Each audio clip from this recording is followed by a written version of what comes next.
Hello friends, स्वागत है आप सभी को अपने चैनल GOVTS ट्यूटोरियल में।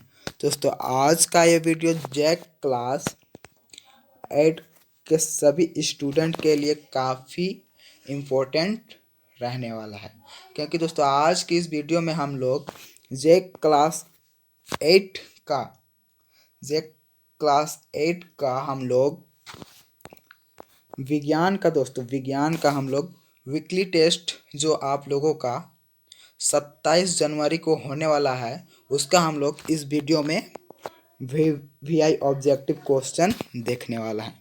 ऑब्जेक्टिव और सब्जेक्टिव प्रश्न इस वीडियो में हम लोग सॉल्व करेंगे, इसलिए दोस्तों आप लोग वीडियो में शुरू से लेकर अंत तक बने रहिएगा। और चैनल पर नए हैं तो दोस्तों चैनल को सब्सक्राइब करने के साथ आप बेल आइकन को ऑल पे सेट कर दीजिएगा, ताकि दोस्तों मैं जब भी वीडियो अपलोड करूँ तो सबसे पहले नोटिफिकेशन आपके पास पहुँचे। तो चलिए दोस्तों, हम लोग बिना देर किए हुए वीडियो को शुरू करते हैं।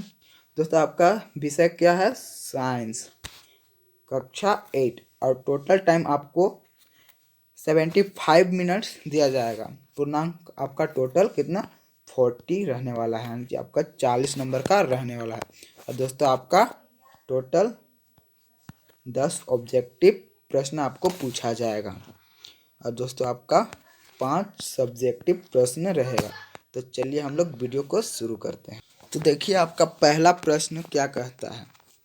दोस्तों आपका सेक्शन ए है, जो कि आपका 10 ऑब्जेक्टिव प्रश्न रहेगा, जो कि आपका एक प्रश्न 2 नंबर का रहेगा। टोटल आपका 20 नंबर का होगा ऑब्जेक्टिव। तो देखिए आपका पहला प्रश्न क्या कहता है। ध्वनि संचारित हो सकती है, तो ध्वनि संचारित कैसे हो सकती है?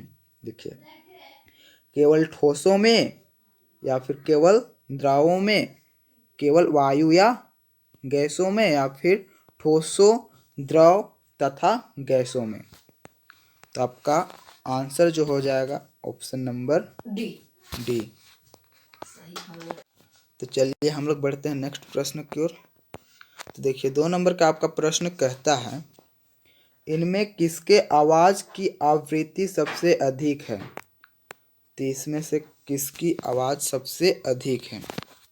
पहला ऑप्शन कहता है छोटी बच्चों की, या फिर छोटे बालक की, या फिर महिला की, या फिर पुरुष की। तो आपका आंसर हो जाएगा ऑप्शन नंबर ए, छोटी बच्चों की सबसे अधिक है।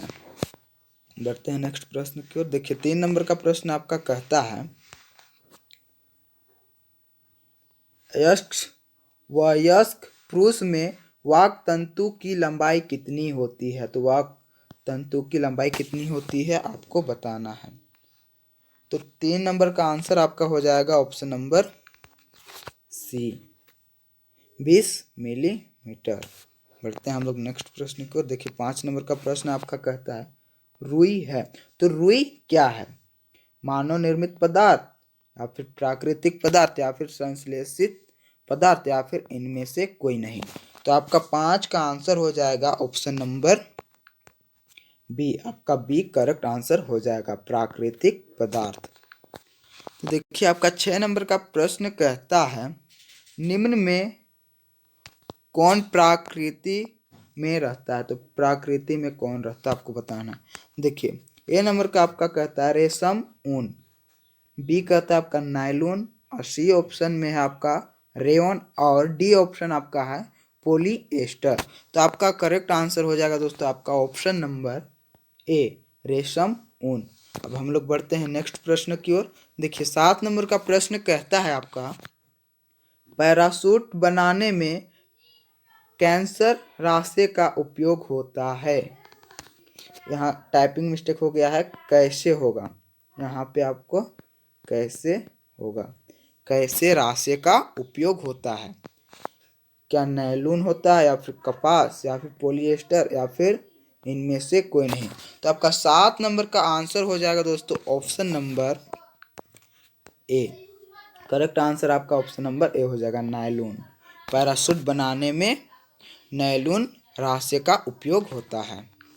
देखिए 8 नंबर का प्रश्न कहता है आपका, सेलुलोज का शुद्ध रूप क्या है? तो सेलुलोज का शुद्ध रूप क्या है? तो आपका ऑप्शन नंबर 1 कहता है, देखिए, कागज, प्लास्टिक, रबर, इनमें से सभी। तो 8 नंबर का आपका आंसर हो जाएगा दोस्तों ऑप्शन नंबर ए, कागज। सेलुलोज का शुद्ध रूप आपका कागज है। देखिए 9 नंबर का प्रश्न आपका कहता है, 4R में R का क्या मतलब है? तो देखिए 4R में R का क्या मतलब है आपको बताना है।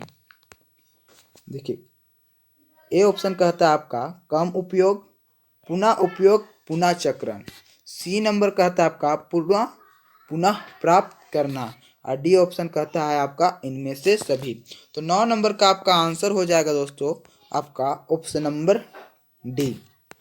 आपका correct answer option number D हो जाएगा, इनमें से सभी।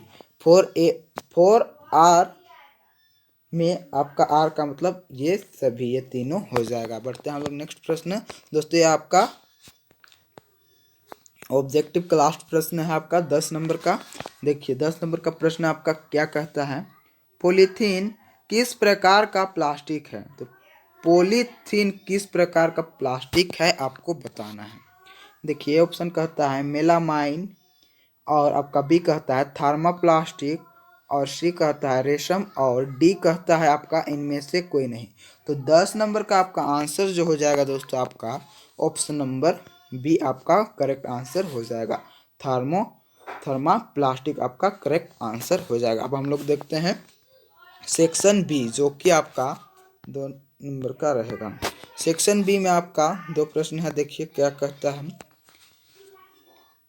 पराश्रव्य ध्वनि किसे कहते हैं? तो क्या पराश्रव्य ध्वनि किसे कहते हैं?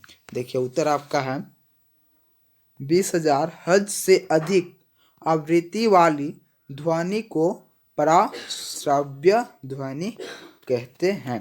आप लोग अच्छी तरह से याद कर लीजिएगा, बहुत ही छोटा आंसर है इसका, आप लोग अच्छी तरह से याद कर लीजिएगा। देखिए 12 नंबर का आपका प्रश्न क्या कहता है, श्रव्य तथा अश्रव्य ध्वनि किसे कहते हैं? आपको इसमें बताना है श्रव्य ध्वनि और अश्रव्य ध्वनि आपको बताना है। देखिए आंसर इस टाइप का है आपका, 20 हर्ट्ज से कम आवृत्ति वाले ध्वनि को अश्रव्य ध्वनि कहते हैं, और 20,000 हर्ट्ज के बीच वाली ध्वनि को श्रव्य ध्वनि कहते हैं। 20 हर्ट्ज से कम वाली ध्वनि को क्या कहते हैं? अश्रव्य ध्वनि। 20 हर्ट्ज से कम को आपका उसे अश्रव्य कहते हैं, और 20,000 से बीच वाली ध्वनि को क्या कहते हैं? श्रव्य ध्वनि कहते हैं। आप लोग अच्छी तरह से याद कर लीजिएगा, यह भी बहुत ही छोटा आंसर है, तो आप लोग अच्छी तरह से याद कर लीजिएगा। अब हम लोग बढ़ते हैं नेक्स्ट प्रश्न की ओर। देखिए आपका 14 का कहता है, देखिए आपका अगला प्रश्न क्या कहता है, आपका 4R में R का मतलब है। देखिए हम लोग ऑब्जेक्टिव में भी देखे थे और आपका सब्जेक्टिव में भी पूछा गया, 4R में R का क्या मतलब है आपको बताना है। तो देखिए आंसर क्या होता है आपका, एक उत्तरदायी नागरिक के रूप में 4R सिद्धांत। देखिए रिड्यूस कम उपयोग, रीयूज पुनः उपयोग, रीयूज मतलब पुनः उपयोग, रिसाइकिल पूरा चक्रण, रिकवर पुनः प्राप्त करना। आप लोग अच्छा से याद कर लीजिएगा, आपका ऑब्जेक्टिव में भी पूछा गया था, तो आप लोग अच्छी तरह से याद कर लीजिएगा। अब हम लोग बढ़ते हैं नेक्स्ट क्वेश्चन की ओर। देखिए आपका अगला प्रश्न कहता है, क्या कहता है, देखिए रसोई में काम करते समय सूती कपड़े या संश्लिष्ट कपड़े में से किस प्रकार के कपड़े का वस्त्र पहनना चाहिए? रसोई में कब? रसोई में जब काम करते हैं उस समय देखिए, उस समय आपको संश्लेषित कपड़े में से किस प्रकार के कपड़े का वस्त्र पहनना चाहिए वो आपको पूछा जा रहा है। देखिए उत्तर आपका है इस तरह से, सूती कपड़े पहनना चाहिए क्योंकि संश्लेषित कपड़े में किसी कारण से आग लग जाए तो ये पिघल जाता है और पहनने वाले व्यक्ति के शरीर में से चिपक जाता है। आप लोग याद कर लीजिएगा। अब हम लोग बढ़ते हैं नेक्स्ट प्रश्न की ओर। देखिए आपका अगला प्रश्न क्या कहता है, कुछ रेशे संश्लेषित क्यों कहलाते हैं? तो कुछ रेशे जो हैं वो संश्लेषित क्यों कहलाते हैं आपको बताना है। तो देखिए उत्तर आपका है, कुछ रेशे मनुष्यों द्वारा निर्मित होते हैं। कुछ रेशे क्या मनुष्यों द्वारा निर्मित होते हैं। ये रेशे कृत्रिम तौर पर विशिष्ट प्रकार के रसायनों की सहायता से मनुष्य द्वारा संश्लेषित किए जाते हैं। यही कारण है कि इस प्रकार के रेशों को संश्लेषित रेशे कहा जाता है।